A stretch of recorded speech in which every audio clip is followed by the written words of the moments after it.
The following Vatsim video has been created by AviationPro for the P1 pilot rating course of the Vatsim Pilot Training Academy. Visit academy.vatsim.net for more information. In today's video we're going to show you how to get started on the Vatsim network. Now as a pilot, of course, you need a simulator in order to fly in the virtual skies. Now basically on the Vatsim network you can use two main types of flight simulators. It's either Microsoft Flight Simulator or X-Plane. Now by default those flight simulators don't look very realistic, but you can expand your flight simulators by installing add-ons. If you install scenery add-ons you can make your airports look very realistic and up to date, and by installing aircraft you can fly a realistic airplane and go very professional. Now when flying on the Vatsim network it's quite important to have your scenery up to date. Luckily there are both payware and freeware add-ons available on the market in order to expand your flight simulator. Now if you're planning to fly airliners on the Vatsim network, it's a good idea to have one of those payware products that simulates a real airliner just like the real thing. They have a fully functional cockpit including a flight management computer. We really recommend to use such a professional product as it makes navigating through the virtual skies much easier and much more realistic. Now of course Flight Simulator comes with those default GPS systems, but they are not very realistic and severely outdated. Now when you're planning to fly VFR, of course you can use one of the default airplanes, but keep in mind that there are a lot of good products out there on the flight simulator market.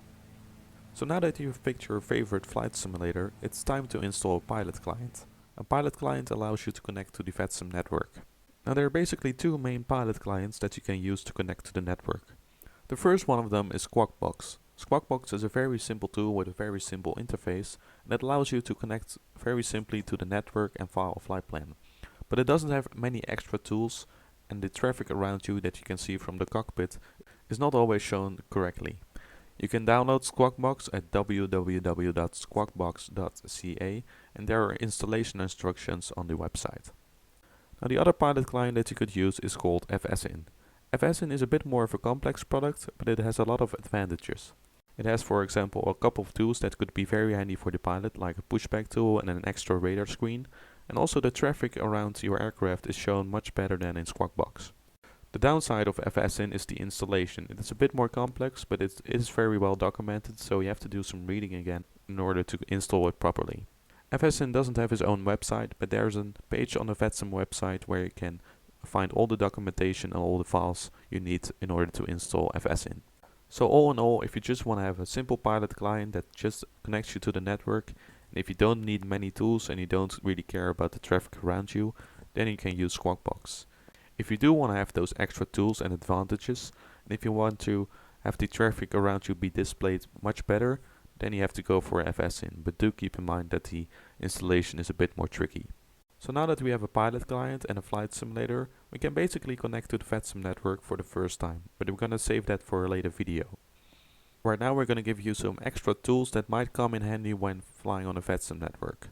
The first one is Surf Info. It's basically a tool that allows you to see where all the active ATC is and all the pilots that are active and online at this moment on the Vatsim network. Another tool that you could use in order to get the same kind of thing is VatSpy.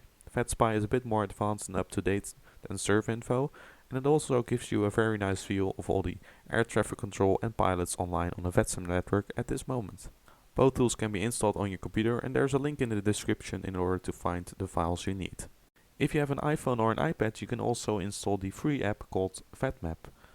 VatMap is also a very nice tool that gives you a very nice representation of all the online traffic and air traffic control.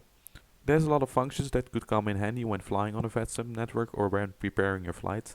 For example, it has a nice charts function where you can basically look up the charts of an airport you need very quickly. It has a list of friends online, a list of pilots online, and a list of air traffic controllers online. There's also a nice list of all the bookings that have been made, and also the weather function can come in very handy when flying, because you can look up the weather of an airport you need very quickly, and it gives you the METAR and the TAF of the airport. So these are some tools that can help you with flying on the Vatsim network. As you can see, you can now see where all the air traffic control is, and you can plan your flight based on the air traffic control activity. So thanks for watching the third video for the Vatsim P1 pilot rating program. In the next video we're going to go through flight preparation and weather. We're going to show you how to do IFR and VFR flight planning, and we're going to show you where to find weather in order to make your flight as good as possible. So good luck with flying on Vatsim, and we'll see you on the next video.